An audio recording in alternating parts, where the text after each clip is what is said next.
আসসালামু আলাইকুম। কেমন আছেন সবাই? আলহামদুলিল্লাহ, আমরা তো ভালো আছি। সবাইকে রমাদান মোবারক।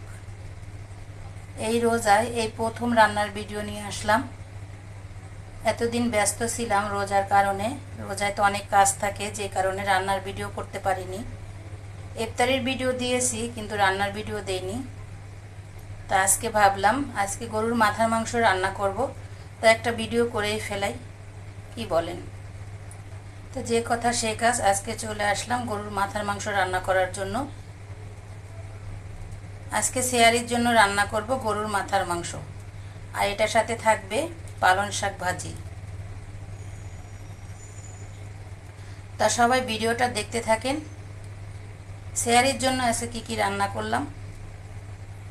আর সবাইকে রমাদান মোবারক।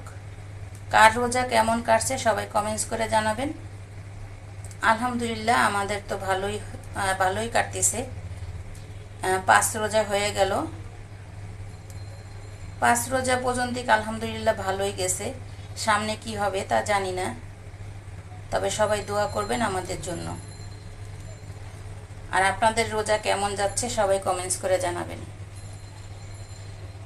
তা আসেন কথা না বাড়িয়ে এখন রান্নাটা শুরু করে দেই।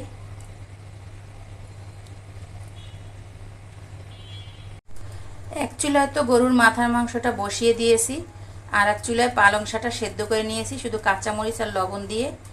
এখন পেঁয়াজ আর রসুন দিয়ে বাগার দিয়ে নিব। সেহারির জন্য আজকে পালং শাক ভাজি, আর সাথে আছে গরুর মাথার মাংস। তো ভিডিওটা কিন্তু সবাই দেখবেন, ভিডিও দেখতে ভুলবেন না। আর আপুর ভিডিও যদি ভালো লাগে তাহলে বেশি বেশি করে শেয়ার করে দেবেন। পালং শাকটা বাগার দেওয়া হয়ে গিয়েছে, এখন নামিয়ে ফেলবো।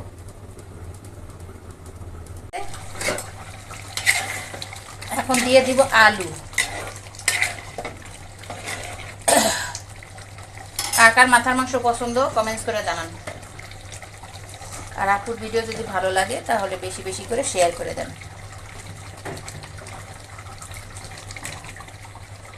আলু দিয়ে কষিয়ে ঝোলের পানি দিয়ে দিব।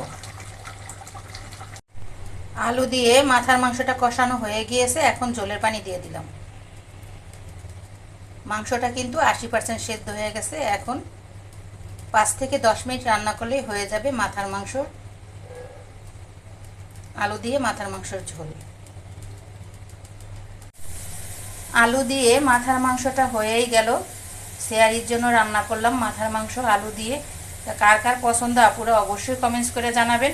আর আপুর ভিডিও যদি ভালো লাগে তাহলে বেশি বেশি করে শেয়ার করে দিবেন। আপনি দেখবেন, অন্যদেরকে দেখার সুযোগ করে দিবেন। তাহলে সবাই ভালো থাকবেন। আজকের ভিডিওটা এখানেই শেষ করব। আজকে সেয়ারির জন্য কি কি রান্না করলাম সবাই পুরো ভিডিওটা দেখবেন। আজকের ভিডিও এখানেই শেষ করব। সবাই ভালো থাকবেন। আল্লাহ হাফেজ। আসসালামু আলাইকুম। সবাইকে রমাদান মোবারক।